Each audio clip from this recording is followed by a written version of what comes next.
It should have the same flavor profile as our meals. The girls seem a little reluctant to try it out. To be honest, it makes me wonder if it was worth all the effort. I would have felt bad if my mind wasn't still occupied with the mysterious shadow. Half of me wishes I had run after it.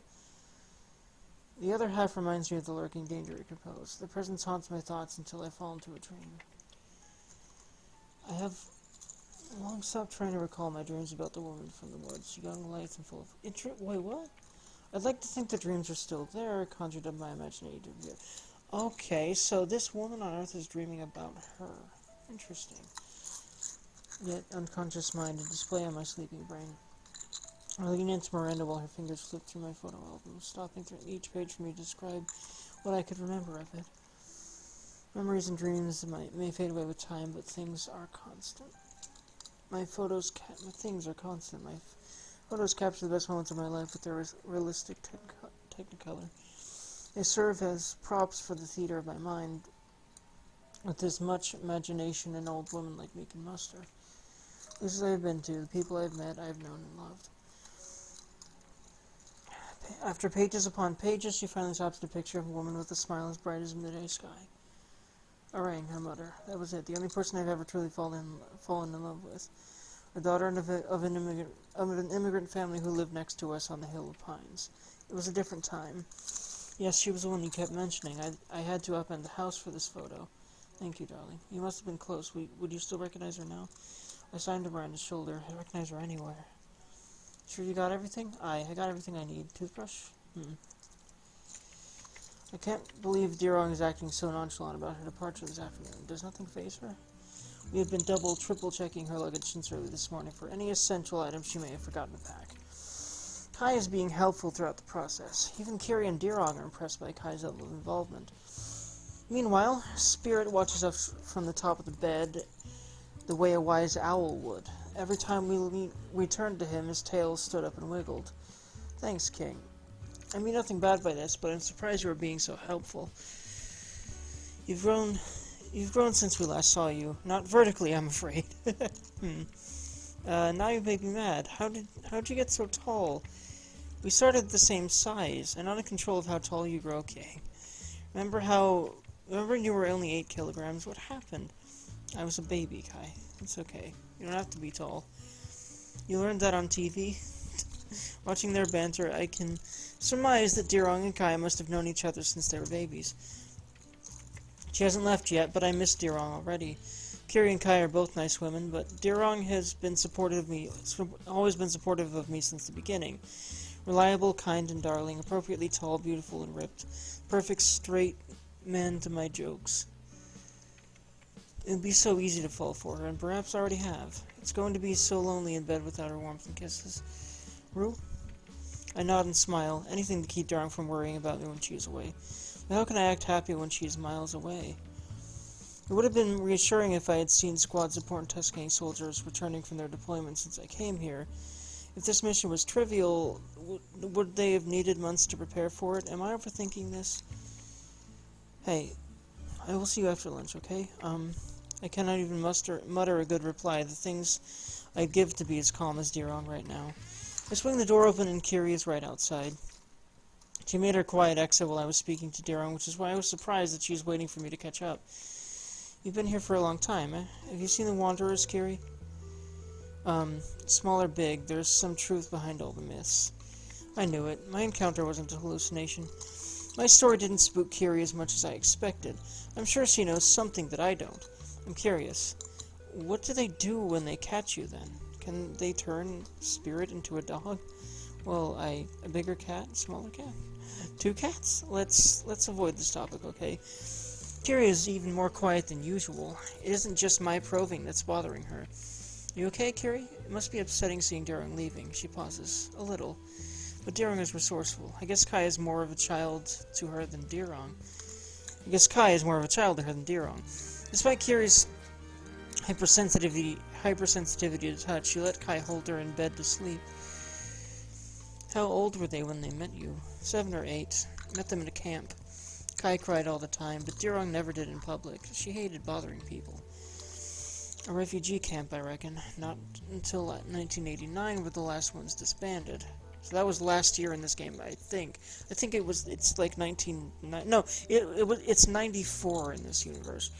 But yeah, it's interesting. The architecture and everything seems to be pretty on point from, the 90s, but I'm guessing they basically took RL, and kind of sort of drew inspiration from about that time period and, here, but, there's all sorts of different advancements and, of course, races and everything. It's very interesting. And it's a whole different world, too, I do believe.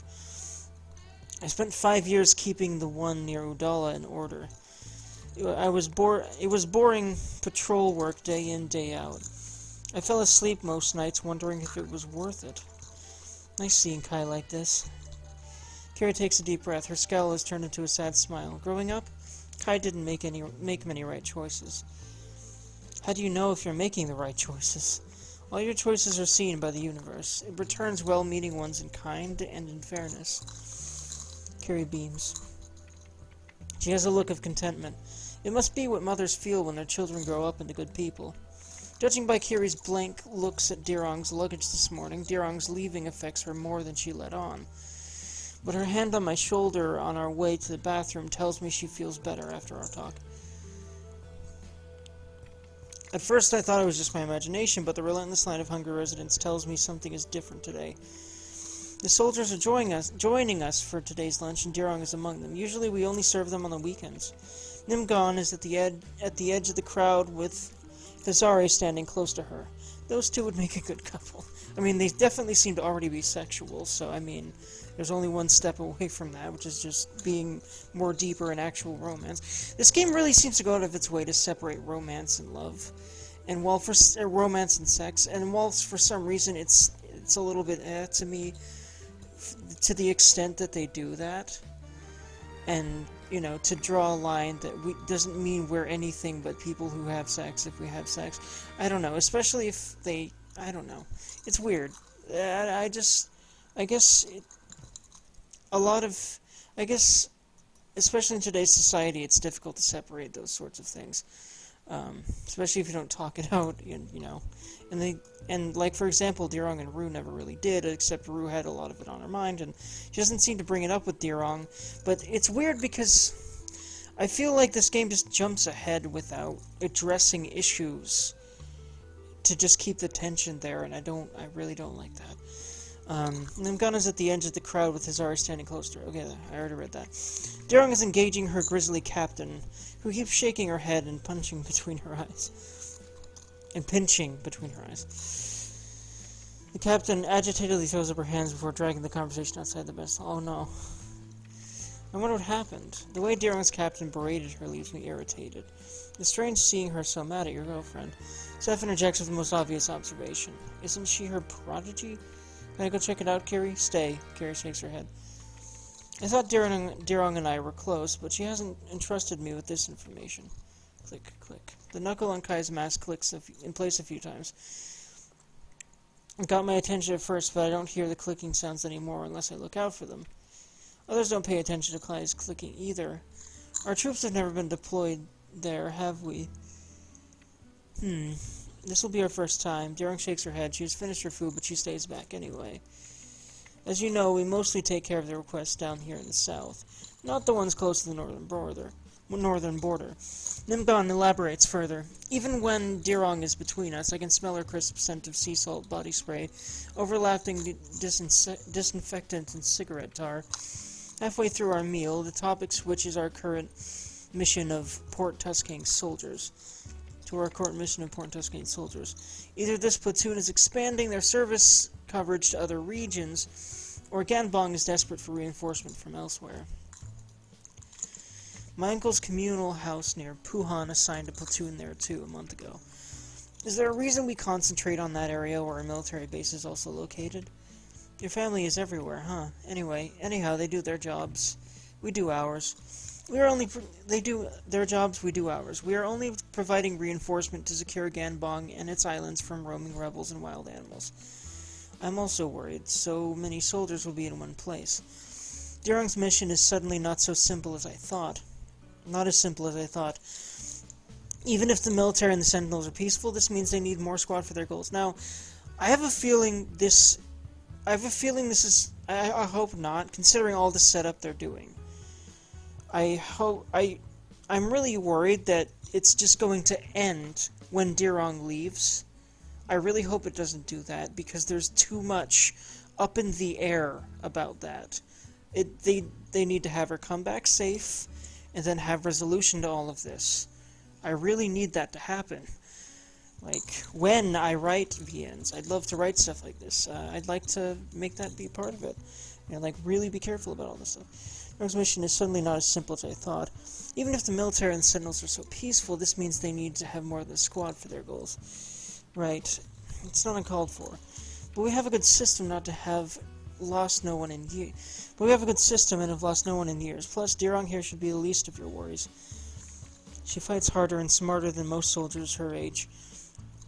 She'd be on a higher pay grade right now if she didn't turn it down. Okay. From what I am hearing from the others, Dirong is leading a successful career and one that she is excellent at. Dirong just shrugs when I look at her to elaborate on her turning down the pay raise. I was under the impression Dirong had agreed to take it after our talk. All in all, Nimgon has dulled my worries. With that many soldiers around, their sheer number will help mitigate problems when they arise.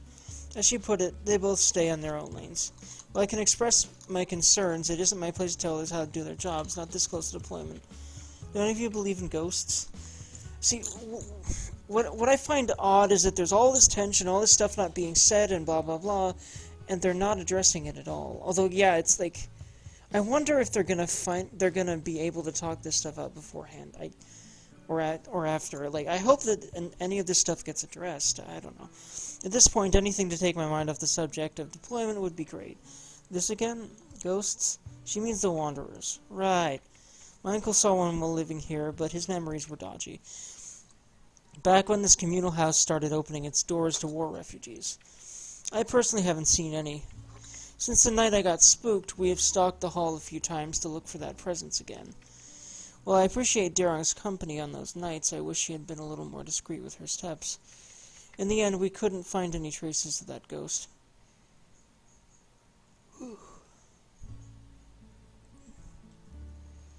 I'm just kind of going back and looking for something.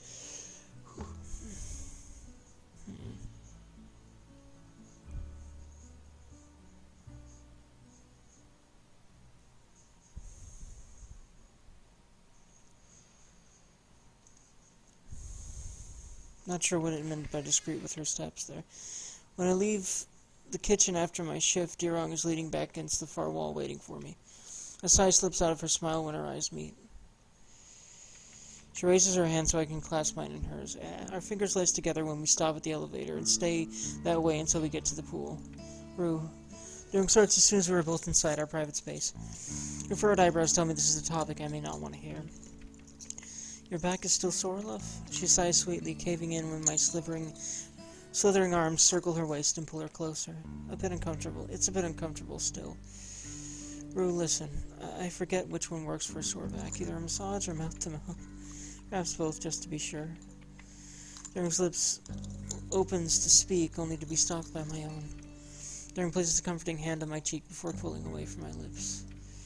I love you, but you are so distracting. She chuckles while shaking her head with amusement, unaware of the effect she has on me when she casually dropped her 3 words. Her thumb rubs between my eyebrows, trying to ease the concerned frown from my face. It is funny. All this preparation, I don't know how to start. Rue, I'm thinking about quitting my job. What?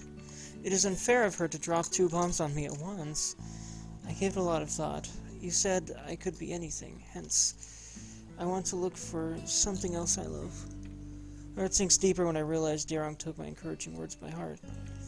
It's hard to look her in the eyes knowing that if her plan were to fail, it would be my fault for giving her false hope. But what are you going to do? Something? I'm not sure yet. I want to leave this place and go somewhere. Preferably with you, if you want to. Are you sure you thought this through? What about money? I saved a bit of money while working here. There is nothing I spend much on. You are doing so well at this, though? Do you hate your job after all? Honestly, I can't tell. But I might find something else I like more. What if... Is it wise to keep playing devil's advocate? What if you Would you be able to come back here to work? I mean, if things turn sour. I'm not sure. Captain was furious when I told her about it. Okay, that's what it was. That explains what happened during lunch. Have you already quit? Not officially. I won't be taking any more deployment trips after this. I want to quit ahead before she puts too much faith in me. This isn't a decision I can brush over, not when she has invited me to come with her. You are leaving after your contract is over, right? You are leaving after your contract is over, right? I suppose so. I haven't heard of any extension for Nimgon. Even if it were possible, I don't imagine Dirong will stay for me. Then, Dirong opens her mouth to speak, but she decides against it at the last minute. Deep down, I already knew what she wanted to ask of me. Two sides threaten to tear me in half. On one hand, fortune favors the bold, and success means more to those who are willing to work for it. Everyone once has dreamed of being able to drop everything in pursuit of a blossoming distant horizon. Stories of similar success have been sung and glorified in all forms of media. My heart swells with overwhelming pride and fondness when she asked me to be a part of her journey of self-discovery. The fact she considered my advice seriously means she respects my opinion. At the same time, while I admire Darren's commitment, is it wise to listen to a woman who barely has her things together? She will abandon a successful and stable career for something she's still unsure about. Not to mention she will leave everyone she knows and has lived with for years. Despite her maturity, Dirong has just entered her 20s. Anything I say or do now will influence her life for better or for worse. Listen, Dirong, I think you should... alright. Let's try this. Pursue your dream. You should go see the world, Dirong. I'm fully behind your decision every step of the way. So, does that mean you will come with me? Every step of the way sort of implied it, yeah. Admittedly, there will be failures, but if you will have me, we can figure things out together, good or bad. The places we can go, the people we can meet, the things we can do together. It makes me excited just thinking about it. It always surprises me how mature you sound, Rude. Well, I'm kinda older than you. Wait, how old are you? I thought we were at the same age. I am in my early 30s. Well, that explains a lot. Is this going to be a problem? Of course not. I love your... cute. The words once again slip out too easily out of Darrow's lips, too casually. My ears pick up the soft buzzing of the sound of the pools filter between the heavy beats of my heart. My mouth pillows into thick air melons. Really fills them again. Look, something is festering inside me. I brace myself for what Darrow is about to bring up. You hate it, I won't say it again. What? Ever since Kang has come back, you've been distant. If our relationship bothers you that much, then as much as I hate to admit it, Darren was right. We still hug and kiss, we still tell each other stories, we still sleep next to each other at night. Yet ever since Kai put a label on it, I had to fight this confounding urge to break away from our relationship. I thought it would be easier when she called me out. Then I could shrug it off and we can both go back to normal. Chatting, hanging out, just having fun without a label on it. That's not my intention. I thought about it. Thought about what? I'm fine if you wanted to see other people, too. See other people? Who put that thought in your head? Friends in the squad said you would be bored of me soon. What? It's ridiculous, dear Hong. Then why are you pulling away? It's me, okay? My first relationship was with an older woman called Pramada. She was strong and dependable. Very tall for a human. She was also beautiful. I get it. We move on from talking about... Okay.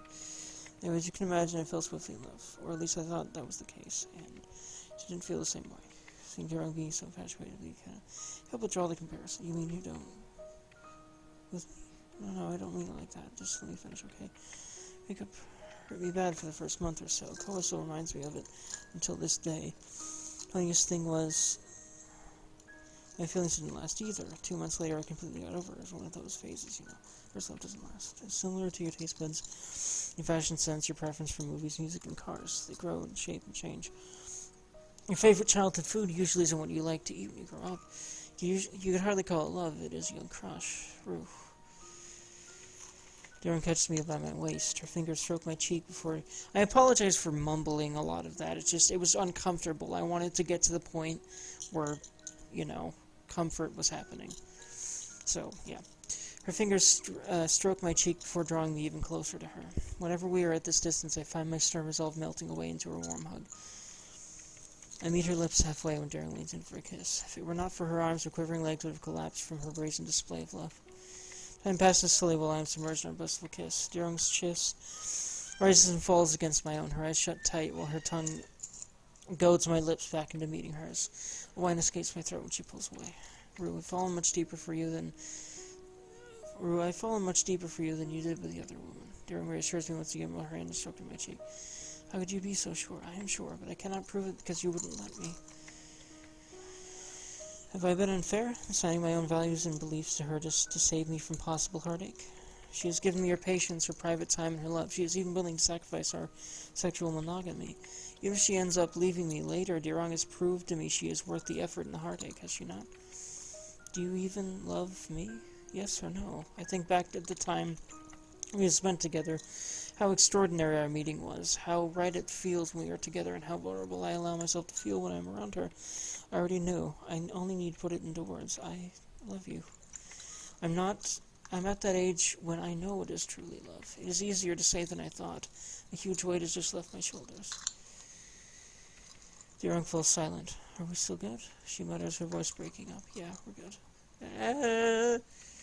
Unexpected twist, tears. In an unexpected twist, tears begin streaking down Dirang's cheeks. Sorry, I can't stop them. I was so scared you would say no. Ah, cute. Oh, my darling. I reach out and try my best to soothe her tears with my touch. I made her cry. I am the worst. It is unthinkable how someone so confident and so reliable would become this vulnerable. Someone with arms so warm and safe, with lips so soft and delicious. My affection for her just increased tenfold, if that's even possible. Just for the record, you were so much better than she was. You were much taller, obviously stronger. So much nicer and smarter, wiser and sexier. Okay, stop. Dirang protests. Her cheeks are heating up. We gather ourselves on our favorite poolside bench once again. I wish I didn't have to leave. I don't want anyone else to catch your eye. Dirang bluntly admits. No one else will catch my eye. I know now. You will be safe, right? Of course. Dirang answers curtly. It is obvious that this deployment is affecting her. Remember to drink a lot of water. I should take her mind off of it. That should be my line. She often skips her servings of vegetables. Snitch. Eat your greens, Rue. I happen to eat my greens regularly, thank you very much. And she also eats me back, just like clockwork. Nice. Whatever you're thinking about, stop. I'm fully convinced I can read minds. You should also spend less on laundry and snacks. Sound advice. Sound advice, Dirang. Too much chili is bad for you. And I don't know why you keep going for Spirit's tummy when you know he bites you when you do that. There nods in agreement every time Kai answers sentences. Wait, why is this about me now? It is a shame Kiri had to go to the kitchen early for tonight's meal, or she would have backed me up in some way, surely. Anyway, I will miss you a lot, love. Me too. Ah, cute. I will miss you. Kai jumps in, trying to outdo my farewell. She's quite competitive. Did you know that we are quite close, Dirang and I? She would jump in a fire for me. No, I wouldn't. Dirang. Kai hisses. This send-off is officially a mess. Give me a call when you reach the base, okay? Or should I call you instead? I'm not sure about the rules. Come here. Kiss hole. Cute. Dirang pulls me into a kiss and I surrender into it. No matter how many times we have kissed, she still stokes the flame inside me. I try to carve this sensation into my memory, knowing it will be a while until I can indulge in it again. Come back soon, okay? Certainly. Please don't be the end. Please. If it were a normal day, boredom would have seeped in right about now. Tonight is anything but that. Dirang and Co have gone off on their mission, leaving the building feeling much emptier. The clacking of utensils brings my attention back to my strange friend. Your roommate also left for the mission, right? Friend, in the loosest sense of the term, of course. Orin is one of the few who never warmed up to me. So what? Orin gave me a curt response even when I started the topic we can both relate to. You don't like me, huh? I'm trying here, Orin. What is this about me that you dislike so much? Orin slumps forward and her eyes dash to the side to avoid meeting mine. I don't like your shtick, new girl. You try too hard sometimes. To be honest, the chefs give you too much leniency. Me, trying too hard?